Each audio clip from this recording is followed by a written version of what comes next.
cool. It's a little weird. I know we've met once. Right. A long time ago. I was actually looking I thought you were a cool person.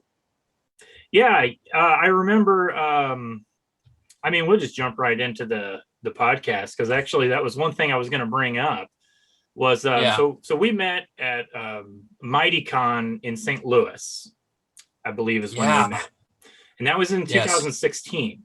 And I know that because I've got a couple of issues of Straw Man from you, and you dated them 2016. And I'm thinking very smart. like, yeah, I know now. I understand why you need to date your signatures. I remember the first con I did, I was signing books, and somebody asked me, can you date it? And it just never crossed my mind to date it. So I actually wrote like the actual date, like March 4th, 2012 or something like that, Now it's been a few more years now, and I understand it a little bit better, but but yeah, we met at MightyCon. So go ahead. Yeah. It was Father's Day. Oh, was it? Okay. Because my kid had left, and then they brought me back a shirt and made me wear it. The other one says I'm super dad, which I don't believe in, but yeah. So I was going to call you Aaron for the majority of the meeting, if that would be all right. Yeah, I don't want to disappoint you, but you're not the first person to call me that. It's a very popular joke, but I don't mind it. And, Nah, it's cool. So what got you into comics? Oh, I've just always had a lifelong love of comics. I've been reading comics since I've been able to read. I read Calvin and Hobbes in the newspaper like every day. I was really into G.I. Joe as a kid, like a lot of kids in the 80s were. And that was actually my first full comic book I think I got, was a G.I. Joe comic book. I had a He-Man. I had a He-Man one, I think. Yeah. Oh, the He-Man ones would have come with the toys. So yeah, if you got the no, these were this was the Star Comics. Yeah, okay, yeah, the Star Comics stuff. So yeah, those would have been my first two. If it wasn't G.I. Joe, it was an Alf comic book. So, right. So, but I always say G.I. Joe when asked, because Larry Hama is a little bit more prestige than Alf. But who am I to judge? Alf was pretty popular at the time. I know. I had this Superman comic where he's like knocked upside down and dragged in the street, and I had no idea what was going on. And I was listening to your podcast from yesterday, and you said that you kind of learned to read on comics. And I was like, yeah, I remember that taking like almost an hour to read, and not understanding hardly anything what was going on, not catching any of the subtleties. Like, and you read it now and you're like, oh, that all makes sense. But at the time, I'm like, I don't know who Pete Ross is. I don't know. Yeah. So, I used to like, that's what I liked about a lot of the old comics was, it's easy to look back now on like Chris Claremont style, or even Stan Lee, go back to the source of the Marvel style, and it's so overwritten, like some of it can be hard to read now as an adult. It's a teleplay. Yeah, exactly. But like as a kid, that didn't bother me, because you're reading, and you're into it, As an adult, you're like, give me the good stuff. Let's move on. Yeah. I do think that that's part of the whole, the perception that comics used to give you more bang for your buck, per issue. And I don't think it's just a smoke and mirrors game. I think that comics did used to give you more bang for your buck. Like ever since the decompressed style, became the fad, I think that the individual issues have just really. Sorry, I just got a little notice saying my internet connection was unstable, and I was worried that we disconnected, but it looks like we're all good. But anyway, we're good. Yeah, I think old comics definitely gave you more value per issue, which is ironic because, like, I think just this week DC announced that they're upping the price of their comics to like $6 an issue. That's like $6 for like a 20-page comic book. That is insane. I can't for a studio that can pay people, for a distribution system that's already put in place, for characters that are established. Yeah. It should be the other way around. You should give away this stuff for free. Right. And then hoping that you get people buying your products, that you put your Supermans on pajamas and lunch boxes. Exactly. Because it's all about the marketing. You know, that's where the money is. Right. It always has been. Right. And exactly. That didn't bother me when there was some good product, you know, for all the marketing stuff to be based off of, you know, but right. That seems to not really be the case much anymore. So, okay, tell me about how you got started with Stingray, because and what made you think, okay, I'm going to go into comics and I don't care who sees what I'm doing. I'm just going to make something. I mean, what were you thinking going into that process? What led you to get to that point? Oh, it's, you know, it is weird because I think, well, I started doing comics in 2009 was kind of when I made the decision, like, I want to do this, you know, and Stingray, it took me 5 minutes or 5 minutes, 5 years to put that together. And that was definitely something that I had planned to, because I don't remember if did I give you an issue of Amoral Stingray at I have one. Yeah, okay, because that was the first year I did it, and it was planned to be a 2-year project, and then I did the Kickstarter for it last year in 2020. So wow, that was like not an eye-opening experience. I mean, I guess it was to a certain degree, but not to sound too depressing, but it wasn't anything that I already couldn't see coming from previous projects that I'd worked on. Well, but I mean, you said like a 5-year gestation period just to get to the Kickstarter. Mm-hmm. And I can kind of relate to that. I don't know how busy your life is, but you know, I have in here my notes talking about ADHD. I don't know if that's something you have, or as a creative, I seem to see that a lot in other people. I think that's definitely something that, like, I have a fear of doctors, so I've never been diagnosed with anything, but right. I mean, I guess you can diagnose me with the fear of doctors, but yeah, I do think that is something that is more common among like people with creative interests. I'm trying to figure out, like, you know, is it ADHD? Is it a lack of interest? Is it a you know, lack of financial motivation? Is it insecurity in your own ability to work? I think it's a combination of kind of all of that when it hits at different times. Because like Amoral Stingray was, like, for me, that was actually doing that. Are you the artist on it too? No, I just write it. You're just the writer. Yeah, just the writer. I want to underline. I want to underline just the writer. Well, because Amoral Stingray is actually a spinoff of a previous comic that I was writing called Zero's Heroes, and I was doing that as a web comic, and I did that for several years, and I wanted to. Speaking like creatively, I wanted to kind of like step up my game a little bit and do something that I thought was a little bit more professionally polished, like something that could operate like a traditional 4-issue comic book series. Whereas the webcomic was a little more, I would call it structurally chaotic. Like I definitely had like a structured plan, but it was the first thing I'd ever written. Well, not the first thing I'd ever written, the first thing I'd ever written that made it to the art stage, you know.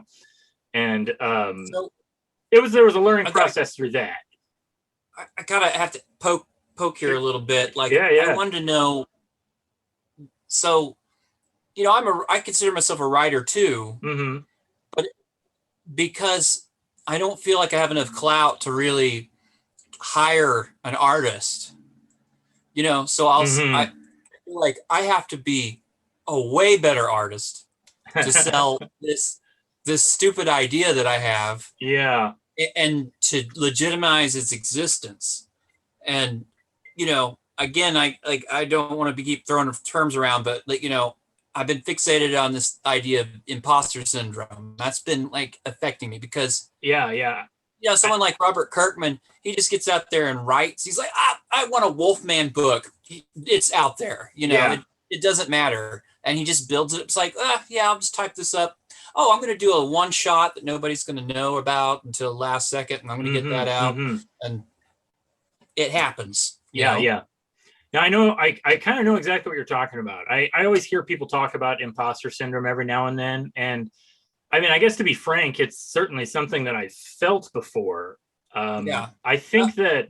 But I guess what makes you a good writer versus a bad writer, or one worthy to write a book versus one that's not worthy to write one? I think it kind of just comes down to, you just have to have that little bit of extra arrogance, that drive to just like push through and do it, right. And that is something that I think a lot of people struggle with. I mean, I certainly struggle with it, because like, I'm trying to remember exactly how I phrased it. Because like the biggest thing that I struggled with is the confidence that I can do this so much better than a lot of people who are already doing it, but also the understanding that when I look at what I do, it really is just not great, and it's just not as good. And that's the kind of the eternal struggle for the creative person. We are our own worst critic, and we always hear these negative voices that say you can't do this, and you can't, and terrible idea. I don't know. It's just I've been thinking a lot about that stuff lately, because the reason why there isn't more straw man out, it's not that I can't draw fast. I just don't want to. Each issue I consider as a personal challenge of growth. So like, this one, I'm going to give birth to this idea, and it's a really long gestating process. And I'm putting so much detail into this issue, and it just occurred to me. It's like, I haven't worked on this in like a year. Yeah. What's going on, dude? Like, are you an artist, or are you a pretender artist? And so like, I had to think and go, all right, so you make art, right? I'm like, yeah. Okay, make some art. Make some art. Is it going to be bad or good? Who cares? Is that line going to land right? It doesn't matter. Just put it down and then step back and say, all right, can I fix this? Can I move forward? Does it work? Will the next one be better? Who knows? But like, I kind of gave myself permission to fail for like the first time lately. And it's just been so freeing, Oh, I absolutely. That's a similar that's a similar epiphany that I kind of came to, like, as I was going through learning the ropes, from doing books and just gaining that little bit of experience, is because I'm a fairly self-conscious person, and as you say, we're all our own critics. But friends of mine will tell you that I am actually probably the harshest critic they know of anything. Like I'm apparently a big hater and a big jerk about a lot of stuff. Yeah, and that's that. I could be as fine as a needle. Like I could go in like surgically, like a scalpel, just like, all right, this one is bad. This is wrong here, here, and here, and here, and I'm right. I'm not. There's no arrogance involved in that. Yep. But the thing is, it doesn't feel good, especially if the patient didn't ask for their surgery. Right. So that's another thing too. Like, talking about that is, I've noticed that, like I like looking back, I look at some of the stuff I've done and be like, yeah, I can point out all the things that are wrong with it. But I definitely learned that I just look at things and think about things differently than a lot of, I don't want to sound dismissive, but like regular readers, everybody has their own tastes and their own, like what they're willing to put into the book. And I've noticed that a lot of people have responded positively to things that I've done. They're just positive people, and they liked it, and it was good enough for them. And that is kind of part of the thing, is like getting over that hump of being like there are some people that are just not as critical about things as you are. And I think a lot of people, you as a creator, as an an artist or whatever. Yeah. And but at the same time, I don't mean to imply that people aren't thinking about things or not evaluating things, you know, within to any degree. It's just they're thinking about it differently and they're reacting. This might not be the correct terminology, but I think some people react to more like on an emotional level. Like they're not thinking intellectually about everything about the art. They're just it's just a gut reaction, and that's how they take things. And so, that is different. Yeah. Now, you got a chance to read Horace and Buggie, right? I did, yeah. Now, what did you think about that? Because you're the first person that outside of my circle to just really get to look at it. So, I was gonna ask you about that because like you offered to send it to me, and I know you've posted a few images of it on Facebook. So I was curious. Yeah. But so just to be clear, this is an exclusive presentation of Horace and Buggie. Nobody's ever seen this before. We're talking about something yeah, I got the exclusive scoop on this. Yes, exactly. You did have right place, right time. All right, perfect. Well, good for me. That's how I pretty much get everything in life. But okay, so I did read it. I thought it was delightfully whimsical, is the way I would put it. It had it didn't feel like something that was it didn't feel like something like that was like a wholly plotted comic. It kind of felt like a make it up as you go along kind of story, which can have, you know, its own charm, which I think will rely heavily on the cartooning and the art, you know, like if the art is fun, which I think you succeeded. I did like your art. I mean, even comparing it to Straw Man, which Horace and Buggie, just for reference. So Horace and Buggie is the newest comic that you're working on right now. Right. And is it the first thing? When was the last time you like worked on a comic or put something out? If you don't mind me asking. The last thing I did was the Black Stories Matter thing. Okay. So that was the last thing I worked on, more in what I typically do, but I'm starting to branch out stylistically and be like more texture based work. Yeah. Which I was always more like, let's make it as real as possible, and I found that it was dead looking. So I'm trying to chisel away and get something in there. Yeah, no, I got that out of Horace and Buggie. I think there's a lot of value in. I mean, I'm not a scholar, you know, a cartooning scholar, but I do think that like when you talk about cartooning, I do think there's a lot of value in just if you can just like put a shape that conjures an idea of what you're trying to get at, instead of fully representing, you know, literally what the thing is. Yeah. I think that can actually go down smoother, you know, intellectually, like for the reader a lot of times. And I mean, you know, if you want to like think about that at an academic level, just read Scott McCloud's Understanding Comics. Oh, absolutely. Yeah, he talks about that a lot. But I definitely think, like comparing it to Straw Man, I definitely got that. Like I liked the almost the simple shapes, as it were, you know, to represent the characters. I think that worked really well. And it's more my natural ability, which is the weird thing. Like, and the reason why I brought this up is because, you know, I just did that in a month. I was going to ask you about that too. Yeah, you just like banged it out, right? Yeah, like, okay, I'm going to do a page, and it'd take me an hour and a half, and it's like, all right, moving on. Okay, go to the next page. Now, this isn't editing time and coloring. Coloring is a drag. Yeah. That's why I love the comic book coloring industry. Coloring is such a pain in the butt that colorists like subcontract other colorists to do all the grunt work, and it's called flatting, you know. Yes, it's like, I pay me to color your book, and then I'm going to pay somebody else to do all the grunt work of it, because it's such a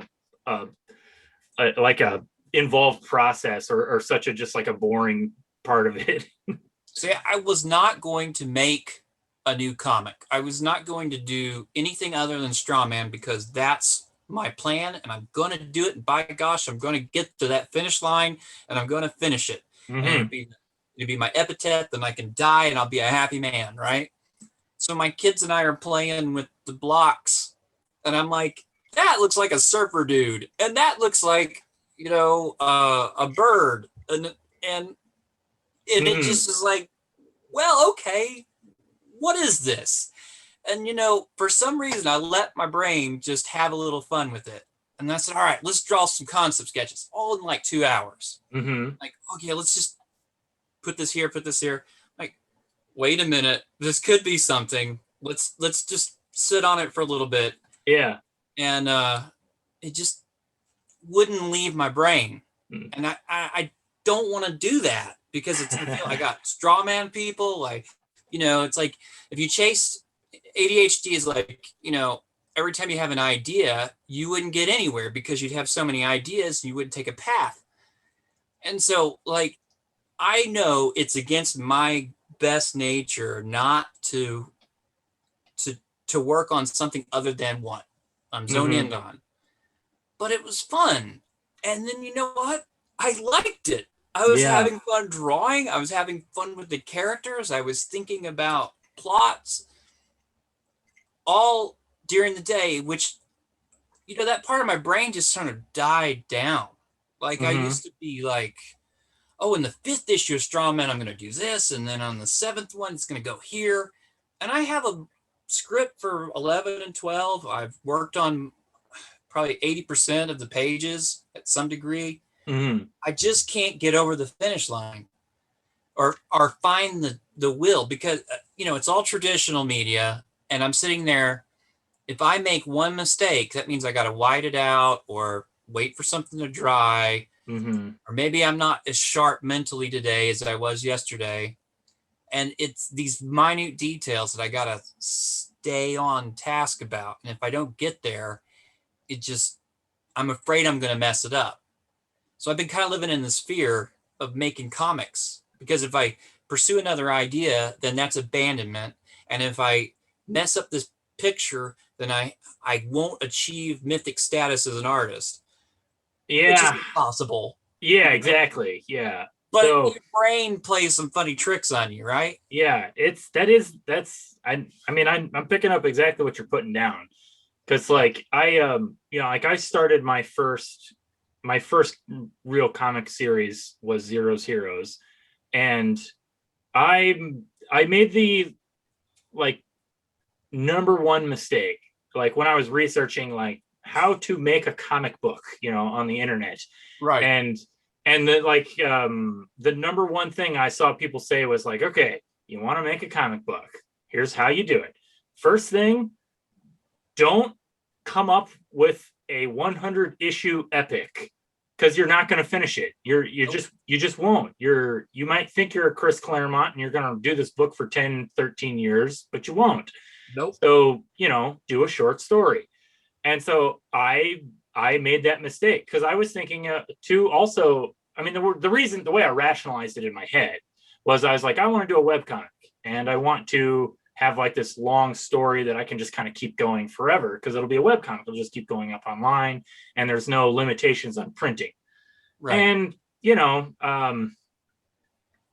I eventually stopped it for a variety of reasons. Money being one, because I'm a writer, so I was paying an artist to draw it, and it's at a certain point you kind of just you got to evaluate costs and what are you getting in return for what you're paying. Right, exactly. And I was also not very good at evaluating that though, because it was I don't want to say a different time for webcomics, but it was a transitional period. I think I talked about this a little bit on the last episode with my friend Kevin Laporte about how there was this like turnover in webcomics and also in the internet when like social media kind of swept in and changed the landscape of how people interact. Like it used to be people would go to websites and you would be like on the message board for that website. And, now it's like so weird to think about now. Right. It's like, but now it's just like everybody's just on Facebook or Twitter and you just share stuff. And yeah, I honed in a bit of that conversation about Facebook and Twitter. And, I kind of abandoned all hope for the internet at this point. Yeah. Because, I think Facebook is pretty much a bias reinforcement center. So if you have a feeling about something, it's going to be echoed right wherever you're looking for. There's nobody saying, okay, oh, this is the truth or this is the truth. Oh, that makes sense. You're right about that. No one's objectively analyzing things. And yeah, it's a big echo chamber machine. So I think my approach on that now is like, can I be a cool person? Is there something that I like? Is there somebody, can I help someone? That's more where I'm coming from on Facebook. But I'm also feeling like being myself, which is, I think, a part of being, I'm 40, going to be 41 this year. So at this point in my life, it's like, I really don't care what you think. Yeah. I think that's one of the benefits of age is you sort of lose that. You just be like, you know what? I don't care. You know, it's like I've already reached this point. I don't care. Did you have an opportunity to read the Dream Bout? Second PDF I sent. Oh gosh, I didn't. I'm sorry. I don't know if I got it. That's okay. That's all right. We'll just stick to Horace and Buggie. Okay, yeah. I'll have to double check my email. I don't recall seeing that. Well, I had done this. I had done I'd done two things. So I did this short story about being homeless, or not completely homeless, but a friend of mine said, "Hey, can you do this as a benefit thing?" And I said, "Sure, I'll do that. I can do a 5-pager. 5-pagers are easy because I'm in and out and I'm done, and I don't have to think about 20 years of the future. What am I going to do with this?" Yeah. But so then, you know, I was like, that was a good experience. I colored it, sent it off. Yay. I think last year we had a lot of stuff going on with the Black Lives Matters happening. And, you know, for the first time, it started really affecting me as far as how I was seeing the world, because I had blinders on. I didn't know, you know, you get into situations where you're like, oh yeah, I wish that guy hadn't said it, or that, or this, or that. You don't, but you say, well, we live with it because you don't want to be offensive or whatever. You just put a blocker up and go, that's not real. That doesn't exist. But I had a friend who was talking about his, you know, he's a white guy and he's married a black lady and they have a mixed race son. And he, you know, he's telling me stuff like, oh yeah, you know, I'm going to have to give him the talk when he's older about the way. And I'm like, oh wow, this is real. This isn't just somebody else's problem. This affects people that I know and love and care about, you know. And I know that's naive, but it just felt real visceral, you know, like for the first time. So I was really affected by a lot of that stuff going on. And so I was like, I'm just going to do a story about this and how I feel about it. And being manipulated by the media and stuff. And I put it in the text of a boxing match. Okay. And I thought it turned out pretty good. I liked the way it went. And I said, I know there's going to be a home for this. I don't know where it's going to go. I know it's done. So it's ready to go. Whoever's looking for it will find it. And sure enough, I mean, as soon as I was done, they were like, oh, we need these for an anthology. And I'm like, there you go. So they just started the anthology now. So I just wanted to, or the Kickstarter for it. So I just wanted to put that out there. Oh, absolutely. Yeah. What's the Kickstarter? I got it right here. Black Stories Matter. Okay. And you got the short story in that? Yeah. It's about 6 pages, I think. Awesome. Yeah. And they accepted it. I actually turned it in a day late. Oh no. Because my brain, I thought I had enough time and I was like, nope, I had to do some formatting and stuff like that. And I was like, because they wanted 8.5, and typically comics are 6.625 by 10. By 10.25. Yeah. Something. Yeah. So it was like, oh, quick minute. Got to change this around. Yeah. But they're already halfway funded. So that's great. Yes. I think they're going to do it. They've been up for 2 days. So okay. So that's still got a little ways to go then, time wise. Like you got plenty of time to jump on that. Okay, cool. I'm excited about it. I read it. I enjoyed most of it, just outright. Good storytelling, quality artwork. There's always, in an anthology, it's always a mixed bag, so you get stuff that you might respond more to or less. Sure, to. Yeah. But overall, it's well done. So I'm very happy and proud to be a part of it. And some anthologies you get in and you're like, this is garbage, and you're like, okay, it's mine now. Yeah. But yeah, I'm not trying to put down anyone or anyone's efforts or anything like that, because I know what you mean, though. Because people put their heart and soul in the comics with little return. Sometimes negative return. Yes. It's like it just costs you everything. So like I was saying, I could be really sharp with my criticism, so I have to watch what I'm thinking and what I'm feeling, because sometimes it'll just come out anyway. And so I don't want to be a negative Nancy or yuck on anyone's yum, as they say. Yeah, no, I know what you mean. That is definitely something I deal with. Like, I try not to harsh my friends' buzz, about things. It's like, yeah. So how's this? What's the impetus on the podcast? Because like I've been thinking lately, for me, it's like I enjoy talking to people. And there are so many people on the Facebook that I'm friends with that I don't really know. And I feel like sometimes the only way to really understand someone is face to face and kind of get a read for them. Yeah. And I'm thinking, what about all these people who have lived lives, had success, found success one way or the other? And, what can we learn from them? And I've been thinking, man, that'd be a good, just go after my friends. And then you're like, hey, dude, why don't you do a podcast with me? So I'm like, all right. That's like pretty much like you hit the nail on the head. That's exactly what it is. Really? I had done a podcast previously for several years. And it was called Comic DNA, and it's on this YouTube channel, all the old episodes. And the idea was, when it started, I started with a friend, and we would just it was like kind of like a comic book review, but it was more like for graphic novels or, single stories, instead of like, we weren't talking about new books, like what's on the monthly or the weekly rack. We were just talking about classic stories and why they're great. And then I kind of expanded it to include other indie comic creators I knew, because my thought was like, it's a good idea to do a podcast, and I can interview, kind of like mix in an interview with indie creators, and we can also talk about a book that they like. So it's like a dual purpose of, promote yourself while also providing literary criticism for like a classic great book. Do you have Strawman number 10? I do, yeah. Actually, I have it right here, in fact.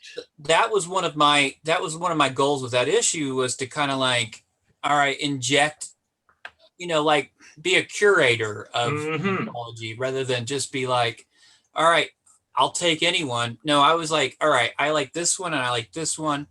Let's see what we can get and sort of generate some buzz based off of that. But it just didn't work.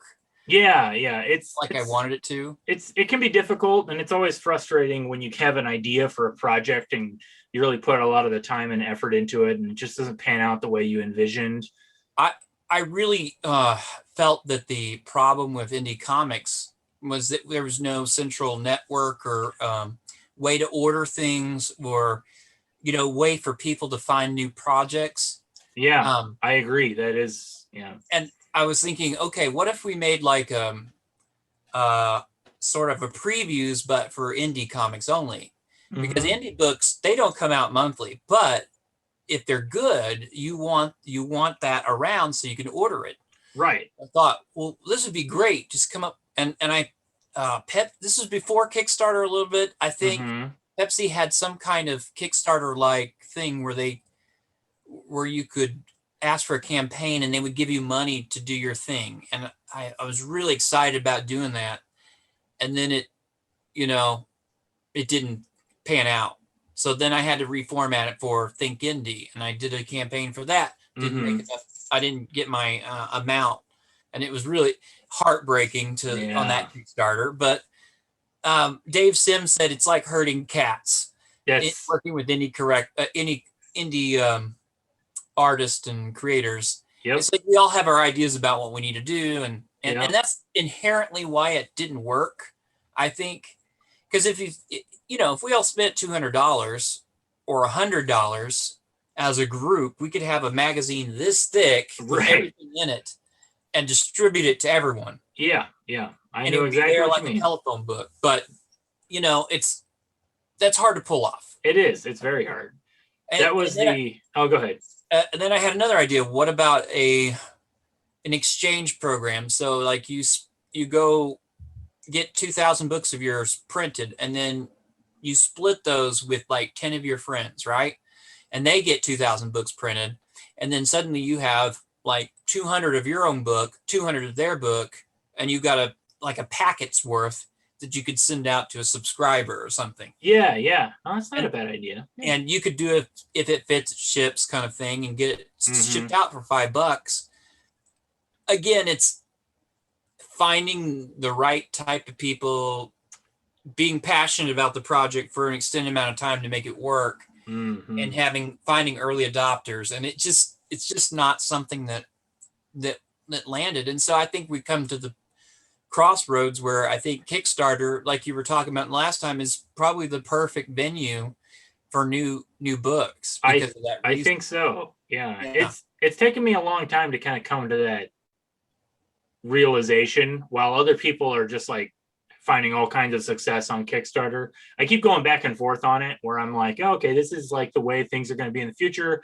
And then I'm like, turn around and I'm like, yeah, it's so much effort. I'll just because I work a day job, and it's like, I'll just work a day job and save money and put my book out. I'm tired of, like, I get really bitter about the gamesmanship of Kickstarter.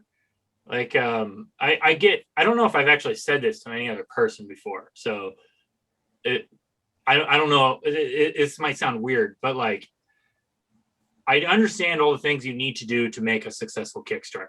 And a lot of times it's really, I'm a really like self-defeating individual. So I hate the idea that running a Kickstarter feels like it has to be like a video game, where you're like creating like tiers of success, and you got to constantly be motivating people to give you money to try and get this book out, when all I want to do is just make this dang book. And I know it's good. I know exactly what you're talking about. It's this, I don't like selling. Exactly. Yeah. I don't like charging people money. I don't like, look, I was a self-employed graphic designer for probably 8 years. And I just realized I was burning myself out because I can't charge enough money for what I do to make a living. And I just was spinning my wheels for 8 years. And I was like, I have to carry my laptop with me wherever I go, be ready 24/7. And I can't relax long enough to go, okay, my brain now wants to get creative and work on comics. Yeah. So the only reason why I did that, because I thought, I'll make so much money that I'll have enough left over to fund my publishing. Right. And what I was doing is really making myself poor and not doing the comics. So I was like, well, I could do poor without any effort. Yeah, exactly. So, I haven't been making comics, so there's a problem there. Right. Yeah. And I think I had a mental breakdown or something, because like I think about 2 or 3 years ago, I just walked everywhere and just didn't care anymore. Like the thought of I don't care just kept coming in my head, and I don't know what's wrong. I didn't know what was wrong with me at the time, but I think I had built in all these expectations on myself. Yeah. And I think it was all bubbling to the surface. And then, okay, what do I want to do with my life? I still haven't figured it out, Yeah. I'm a graphic designer by trade, but I mean, it's kind of a rotten business, because so a lot of times I would encounter a thing where people would go buy their artwork overseas for pennies on the dollar. So you're not hiring a guy here to do it. Yeah. You're doing it cheaper across the pond. Then what I was running into was, okay, a guy says, okay, I like this logo. It's got the copyright symbol on it. Can you take that out for me? And then can you fix it up and then maybe put my name up in the corner? Oh no. And that happened all the time. Oh, wow. I mean, and I started going, yeah, this doesn't feel right. I'm just making a thing that somebody else did, and I'm doing it not as well, and I'm not getting paid for it. Mm-hmm. And they're paying me in the sense that I'm the cog. I get it done cheaper, and that's the only reason why they're paying me. Because if they could do it themselves, they do it themselves. Yeah. And they can't, but they don't know that. Or if they do, it's, it's kind of so that was the one situation. Now, either you go into a camp where you're doing the bare minimum for the designer people, or you go into a camp where you're sitting there at an easel all day and you're like composing your shot and really thinking about the design elements and how they affect the eye. And so, I wouldn't say I'm that caliber of a designer, but I certainly am not just fell off the turnip truck, Yeah. I know. So it's always been a very precarious place to be in, emotionally and intellectually. It's like, and your ego is like, well, I'm good enough to do this stuff. Mm-hmm. But then you go, but I'm not doing my part. I'm not bringing in the income. I mean, something's wrong here. So that's something I've always struggled with. And so I have a wonderful wife who helps me out quite a bit. Mm-hmm. But it's, there's a part of me that's like, man, I really want to be successful with the comics thing because I've sort of branded myself as that. It's my identity. I mean, my email address is strawmancomics@gmail. Strawman, like, dude, people know me as Strawman. And I'm like, no, I'm David. But that is the frustrating thing. And like I said, I totally get that, because that was my whole thing when I was doing Zero's Heroes. Was this going to be this epic, 30 issue comic book series, and I got to chapter 13, which I guess it's impressive that I was able to do 13. They weren't all, I was doing it as a webcomic, so they weren't all like standard 22 page comic books or whatever, but I got 3 trade paperbacks out of it. And I just kind of got to a point where I was like, I want to keep doing this, but I just can't do it right now. Like, I need to do something else. And part of that was because I'm a very impatient person, and I kind of always am thinking about, I want to do the next thing. And I think this is part of the advice of like, don't do your 100 issue epic, right? Because creatively, you're going to get in a rut. You're either going to get bored, you're not going to like it anymore for a variety of reasons, or just it's not going to be as successful as you think it should be. So you're going to like try to do something that'll make money, and you haven't found your voice yet, man. Yeah, that's part of it too. Yeah, exactly. It's just like you don't. So it can feel really rough, the early material. With Strawman, it's a very hard sell because it's like it's an indie book. Mm-hmm. There's no color. It's a superhero book. So that's a bad word in the indie business. Oh man, don't I know that? Because it's like, well, if it's not a Marvel or DC, yeah. It's like, we don't care. It's like, but it's more than that. It's not just goofy, guy jumps around and with a straw for his head. It's an emotional journey. But selling that is proven to be very difficult. Yep. So, but my audience, kids love it though. They look at it and they go, "Oh, that's cool. Strawman's a cool looking hero. I want that." Yeah. And sometimes I'm like, he's probably too little for that. So, and I kind of feel like it's not an adult comic, but it's not a kid's comic. Mm-hmm. And it's more like my personal taste of what I want to see in a comic. Yeah. But my audience is really mingled and divided. And the interesting thing about Horace and Buggie, and one of the things I do like at conventions is drawing things for kids. I mean, it sounds weird, but I love when they come up and they think I'm something special. Oh yeah. And then giving them something special makes them feel good too. So it's a very rewarding thing. And so, Horace Buggie is a kid's book, 100%. There's no there. I mean, it can be for adults; they can enjoy it. It's all ages, I guess. But it's designed specifically to be for kids. It's designed around my ADHD limitations of I got an hour and a half's worth of attention here, and I've made the pages smaller than normal. Like normally I would draw them on 11 by 17, but I'm drawing 8.5 by 11. Okay, yeah. And that saves me paper. Right. I typically do with a pen and ink, but now I'm just exclusively using these Japanese markers. So it's like everything that I'm doing is designed to make me faster, around who I am as a person, and tap into my audience. Those are three things I did not consider before starting my 100-issue epic. Yeah, exactly. Yeah. Or 13 issue epic or whatever it is. Right. But you know what I'm saying? Those are things you don't consider. Like, what are my tastes? What are my personal tastes? I kind of don't like drawing people as much as I thought I do. Or, the whole bend about Straw Man is it's a real guy in a real world with powers of some sort. So then I have to come up with situations every single time. Why does this guy dress like a superhero? Why is he acting like a superhero?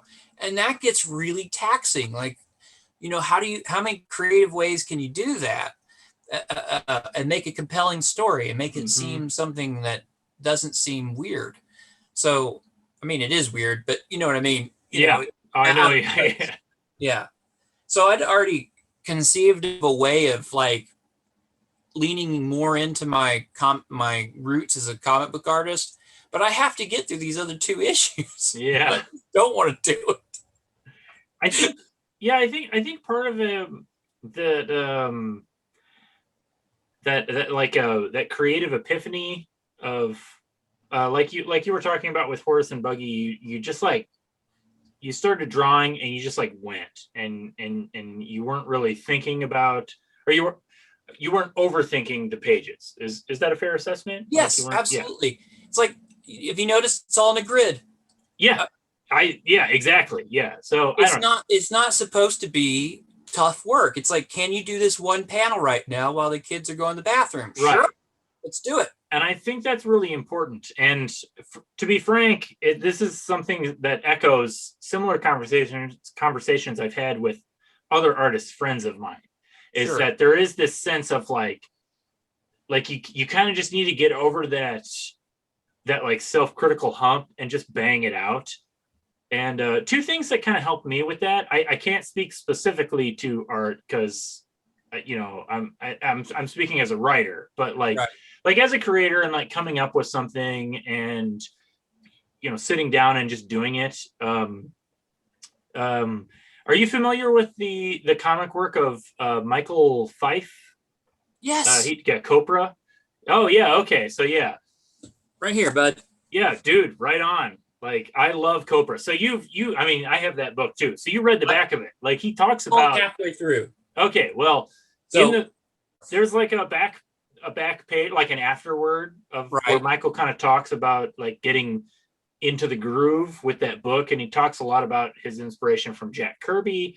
And there is he does talk about this. There's like this, you kind of just like the schedule, like the pressure forces you, because like that was his whole thing, was he was going to put out a monthly book, like an indie book, if he could just get people to subscribe to it. And good for him. He was able to do it, like 1 in a million. But part of that was part of like, I think the struggle for him was just getting over that self-criticism about the art and just getting it done. And you do the page and you're done and you move on. And the more you do it, you just do a page every day and it will just get better and better and better to where you're not overthinking it anymore because you don't have to, because you've just gotten to the point where you don't really have to overthink it. You'll still want to overthink it because you're an artist. That's just, you're a creator. Like, you're always going to try to overthink it, but you kind of need to get over that sense, that like desire or feeling. The worst thing, I think, for a creative is to give them an open-ended deadline. I absolutely agree. I think that is a problem. I mean, like, I said, all right, before you really go after this straw man thing, because I kind of wanted to do a collection. Like, I wanted to have a nice big volume sitting there for people to say, all right, this is what happened before. Now we're moving forward. Mm-hmm. And I was like, well, okay, that's great. I'll just take my time, whatever. No, I mean, if you're hitting that monthly schedule, that means you have earned the right to spend the time on that page. Yeah. If you tell yourself, I'm doing 20 days a month drawing comics, and every day I'm putting out a page, and this page is way better than what I started off with, 20 issues ago, you've earned the right to be there. I wanted to be there from the beginning. Yeah. And my, again, ego gets in the way of that. And it's like, no, you should have been like doing all these pages. But, you get in the trap of thinking, all right, I've got to publish these issues. Mm-hmm. I got to get them out there. I've got to distribute them. And pretty soon you're in 15 different directions. So if you're just putting out the work and just drawing it, putting aside, drawing, you could become a machine, but you're not, nobody knows about it. Exactly. Yeah. So, I mean, you're like, oh, I want that reward for putting out the effort, and then it's not there. And so you're like, well, hey guys, well now, when I started Strawman, it was 2004. There was no Facebook. I was doing this, for my own benefit, to have an issue out, because I wanted that connection. I wanted to go the next step and create something. So,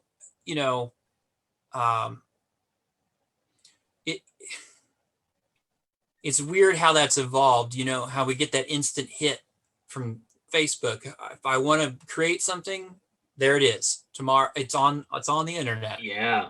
Instantly. And so, I mean, it can be fun to get that feedback, and that can keep you motivated, but man, it kind of spoils the comic, doesn't it? It can, I think. It's funny. Because like I have a comic book friend, an artist friend of mine who struggles with, he had started a book, and he's like maybe 3/4 of the way through it, and he just like he's not finishing it, and he's like, really, I'm not going to say his name, so just putting that out there, but he's really paranoid because he's grown as an artist since starting the book. And he's really paranoid that the end of the book is going to look too good compared to the beginning of the book. So the final product is not going to be overall really good because the old stuff looks bad. And I had thought the same thing, because I have gone back on the first issue. One of the criticisms of my dad, never have your dad read your comics, but one of the criticisms he said was, I don't understand what's happening.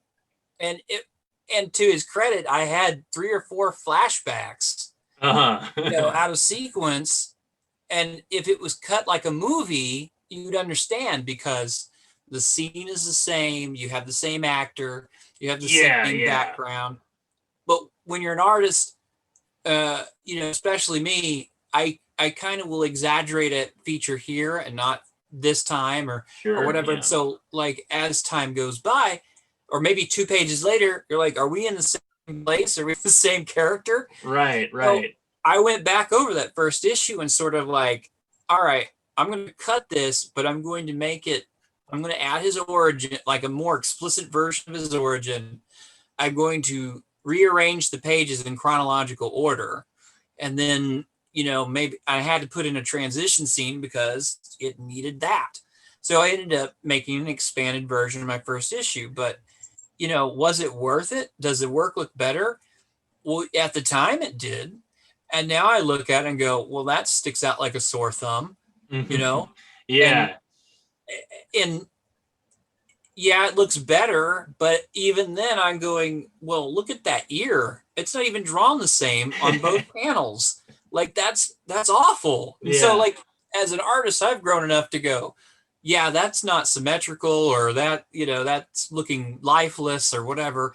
And but then you hand it over to somebody else and like, oh, I love that panel. And you're like, oh, okay, whatever. I don't understand this. Yeah. And I think a lot of that is just getting over that. I think it works out with the rhythm, because you do it sequentially, you get better. I mean, like if you look at Cerebus, and I hate to bring that up again, but you look at the first issue, the guy has got ears like this big and a snout like this long. And then by the time you get to issue 20, he's shrunk. Yeah. That's the look. But it took him the 20 issues to work that out. Right. And nobody says, oh, what a hack. Right, exactly. Because you're seeing the growth in the book. I mean, it's rough stuff, but it's a cartoonist beginning his career. Yeah. And that's more what you have to keep in mind, is like he just kept working on it and made it a success. And I think the other thing too is like, oh, I might have a new Strawman out this year, but then 2 or 3 years from now, I might have the next one out. And people who remembered it from 2 or 3 years ago will go, yeah, I don't care so much. But they would have bought it the month after if I had it out. Right. So building that core audience, I think, is like, can you sustain this rhythm for long enough for people to get entranced or engrossed, or like, do they love these characters? And when you can get there, I think you can succeed. And at this point you could make a comic about, a triangle and a square getting along and fighting. And you could do it in whatever program you have, and you could make these characters compelling, and you could put it out monthly, and you could turn it into a hit. But I mean, you look at something like One Punch Man, right? Have you ever seen the original artist for that? I actually yes, I've read through almost all of the original. I found like a original webcomic version of it, like in Japanese, where I couldn't actually read it, but I was so entranced by just the art, just like looking through it. It's simple, isn't it? It's actually, I would go so far as to say that One Punch Man is one of the most influential things I've ever read in my later years, like after having decided to do comics. Yeah. And then I saw One Punch Man, and it like changed my life, really, of like how I viewed what could work as a comic book. Because that's kind of where I was hitting on, is that it was the regularness of it. I mean, you're a writer. Neil Gaiman can draw sticks too. Yeah, exactly. Yeah. But he's got his audience now, and so he can get whoever he wants to fill that role. You don't have that luxury, so it's right. You want to get people invested, and I do not envy your boat at all, because you can't get angry at. I could get angry at the writer, me, or the artist, me, and then we both have to agree it's time to move on. You're like, oh man, I can't move on until the product is delivered. Yeah, that's tough.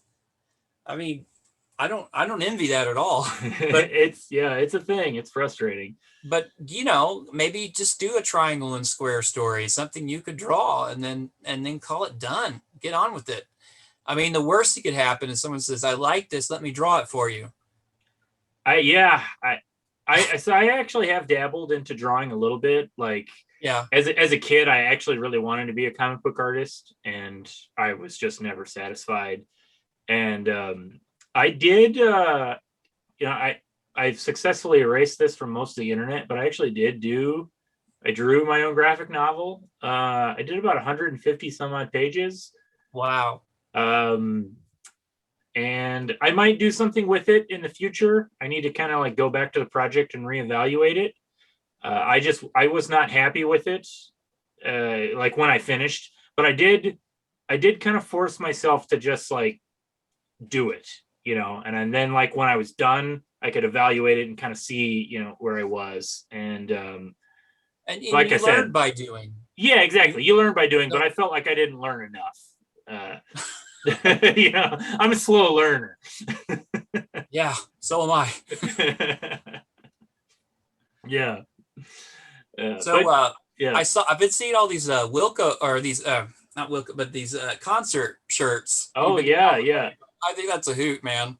Oh, good. I'm glad you like it. Yeah. Yeah, I mean, like, really, that's a lot of concerts, and there's probably some you've gone to that you didn't buy shirts at. Correct. Yeah, I'm actually like the biggest problem is over this last year, I've been posting all the concert shirts, the concert tees that I've gotten, and now all I can think about is all the concerts I went to where I didn't get a shirt.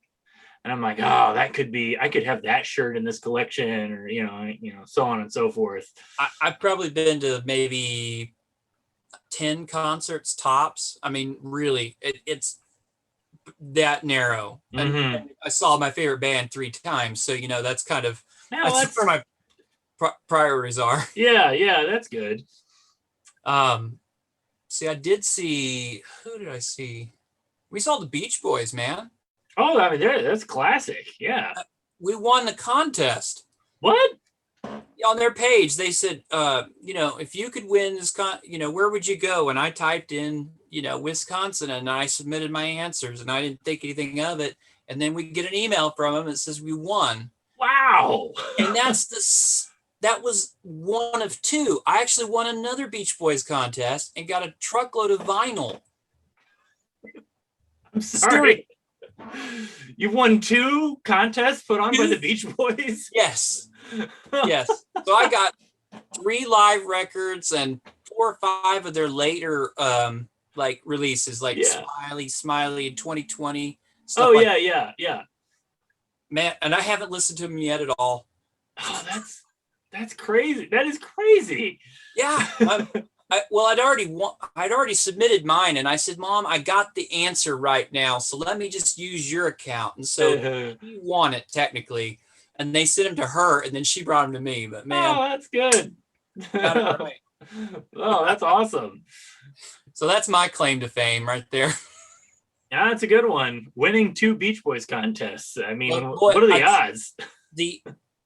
I took my wife. We went up to Wisconsin to see them, and it was just an amazing experience. They played 50 songs, 25 song sets, and then just hearing everybody sing these songs with such love in their hearts. Oh yeah. It makes you go, man, is that what heaven's like? I mean, like that warmth of energy around you. Yeah. And then the love that went out to Brian every time he got up and did something, you could tell that, it's really, there's a lot of love in the room. It's hard to explain.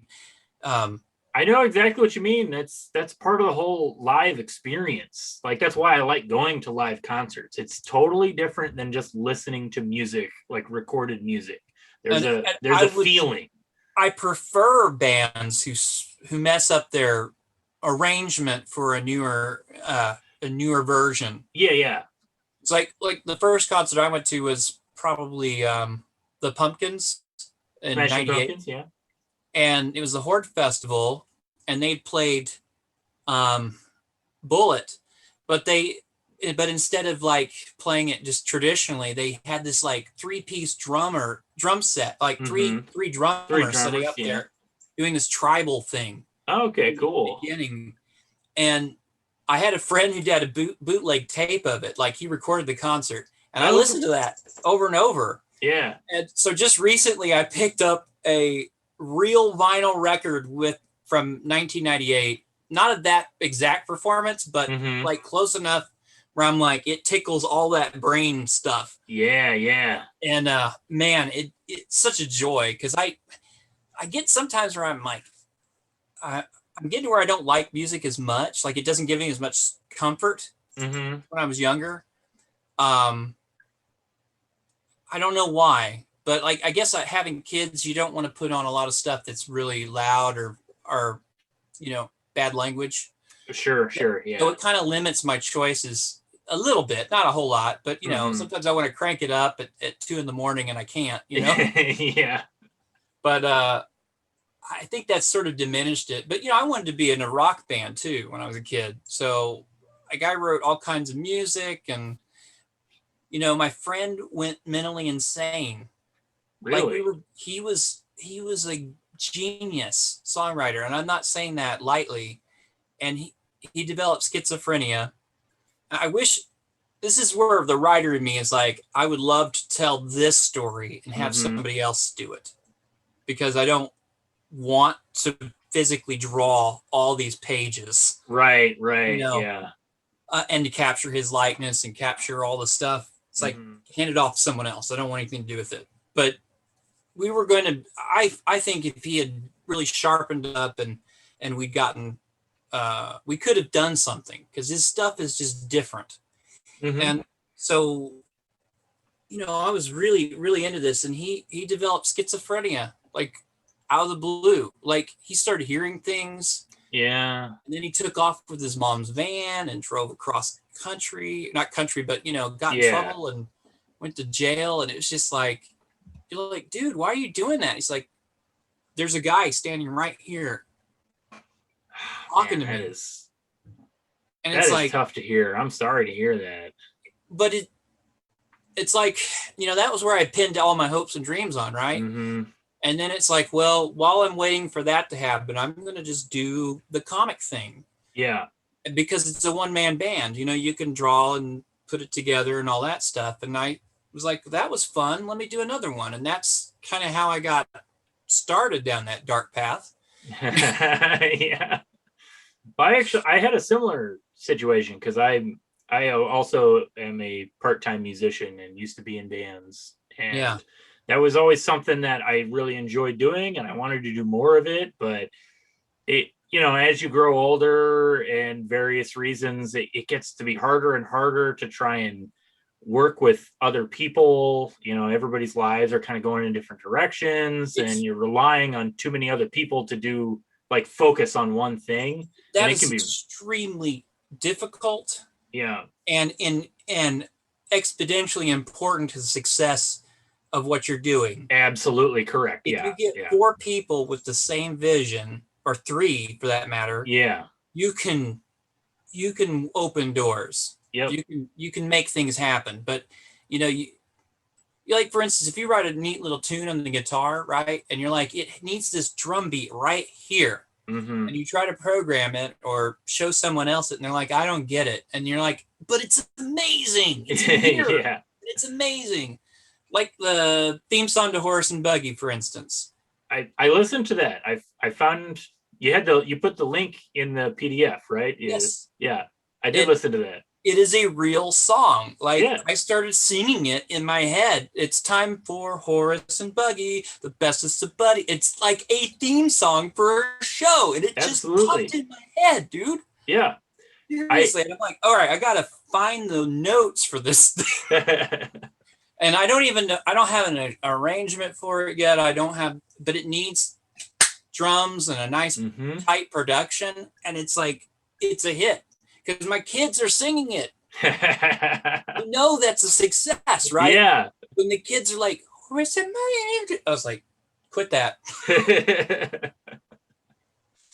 So, I mean, I'm going to try to put that together in the future, but I just don't have much success with recording equipment in general, because even the computer I'm on right now, like, I don't have headphones on because they kind of crap out a little bit. So, like, the connection in the port causes the speakers to vibrate. It's all these little problems, you know, prevent me from working on stuff. But I'm kind of getting into the GarageBand a bit, like trying to program in that, and it's slow for me. I'm not like that into it that much, but I'm getting there. And the little piano, try to play that. That's difficult. So do you play just guitar, or what do you do? I played guitar and I sang. Awesome. Yeah. Writing #1 hits? Afraid not. No? Yeah, it was like pure garage band. We played live in the city, you know, around in St. Louis a few times. But you know, it goes back to our conversation about comics. It's really the belief that it will happen. Yeah. acting on it. Yeah. Those are the two things that I think will determine any writer's success or any artist's success. I mean, there's got to be a genre like that you're a writer and you could just write prose and see if you can kind of segue that into comics. I mean, if that may be the entry point, I don't know that it's, I'm not saying just write a novel, but 6 pages a day, man. Yeah. And you'll be seeing. It's interesting because I actually did start devoting a little bit more time to writing prose in the last year, just partially with I don't want to necessarily say frustration, because it's not just the genre or the medium of comics, but also just the financial burden of trying to produce the dang things. And comics also just move so slow. And I do kind of have this really creative impatience where, it's like I come up with an idea. All right, let's do it. Let's get it out there. And then it's like, it actually takes long to draw a comic book. And it does. It does. Yes. And at the same time, I've always been jealous of artists to be able to just sit down and put their ideas on paper, because I just love comics, and my ideas just, they don't translate the way I want them to. So I've been devoting more time to doing prose, and that I have felt a little bit of relief doing that, because it's like I get the idea, I get to play with the idea, I get to write it all down, and then it's there and I'm done. And there's not this feeling of, now I got to spend the next 2 years trying to get it made. Yeah, absolutely. Well, I think you could, like I said, I mean, there's certainly you could approach it in different ways, and having more than one thing in the fire can kind of, you got to keep at that keyboard for you. Yeah. Find a pace that works. I mean, do you have a lot of social obligations or, that sort of thing? Or is it just you at home? Or, well, this last year, there's been like no social obligations between, with the pandemic. Normally. Yeah. Normally, I don't know. I've got my friends, but other than like going to see a live band occasionally, I am certainly more of a homebody, and I just like to stay home and work. But I do have a day job, devote all my time to that. I like to be at home also. And I think, with the pandemic, that taught me one thing is like, dude, if you had unlimited time, you still wouldn't do what you wanted to do. Yeah. That was eye-opening, because I had a whole year to really kind of think about things and go, wait a second, my behavior is not matching with what I have said that I would do. And there is a certain amount of uncertainty in the air, and sure, yeah, is the job going to open up or it's whatever? Going to contribute a certain amount of stress just from the situation, yeah. But if you put it down, if you're being realistic, you're going, wait a minute, I am full of crap. I'm not being honest. I'm not being true to myself. If I was really wanting to make comics, they'd be out there, Yeah, as much as it, and I think it became like a mental crutch. Like, well, only if that. No one gets in your way of getting things done. You either want it or you don't. Right. And it's really, really hard to be honest with yourself and say, I'm the one that's in the way. That is exactly right. And I definitely think that's something that's been that type of like extreme motivation and of just like, just do it. And part of me getting to that point was shedding the ego that I could ever be successful at this, like this idea, like once this book gets made, I'm totally going to get calls from Marvel Comics trying to get me to write their next big property. And it's like, you need to just like dispel those illusions. And there's a lot of people, there's, even myself, I was like, obviously, like I know on a practical level, after I do my first comic book, I'm not going to just be getting calls from everybody wanting me immediately. But I think a lot of people are also, there's like little lies you tell yourself where it's like, eventually, this will probably work out in some way. And even if you think, well, it probably won't happen, but it could, you kind of cling to that. You cling to that could, even though probably won't. Right. And I hate to sound like a kind of self-help guru type of person, but like part of my thing was just, you really do got to shed that and just work for the sake of the art. And it's just like, you tell yourself it's just for the art, but if it's just for the art, then why aren't you doing the art? Right, exactly. Which is why you just gotta keep, like I always tell my friends, like I've got artist friends that struggle for a variety of reasons to just keep working on stuff. I think it's the most common struggle, and it's really easy to get distracted. This artist just overnight success, or this person is doing this, or this person got these many likes on their Facebook post, and it's just like, man, you got to just put the horse blinders on. You got to shut all of that out and just focus on your thing, and you just got to make it. And you can't count on anybody to react to it. What is your thing? Like, are you wanting to write for Marvel? Are you wanting to make your own independent thing? I mean, what's your thing? I think that's a different, I think a lot of creative people kind of struggle with that. Cause like, I always thought I would maybe like to, write for a bigger publisher, not specifically Marvel or DC, but just anybody, like I look, cause like I look at a lot of like, I was definitely inspired by a lot of the books at Image, where I saw what they were doing, and I was like, man, I can do that. Like, they're just living their life and making their books, and it's just like, then you start to do it, and the landscape changes, and you're like, okay, well, it's not the 90s anymore. Like, things are different, and so there is a certain reevaluation you have to do where.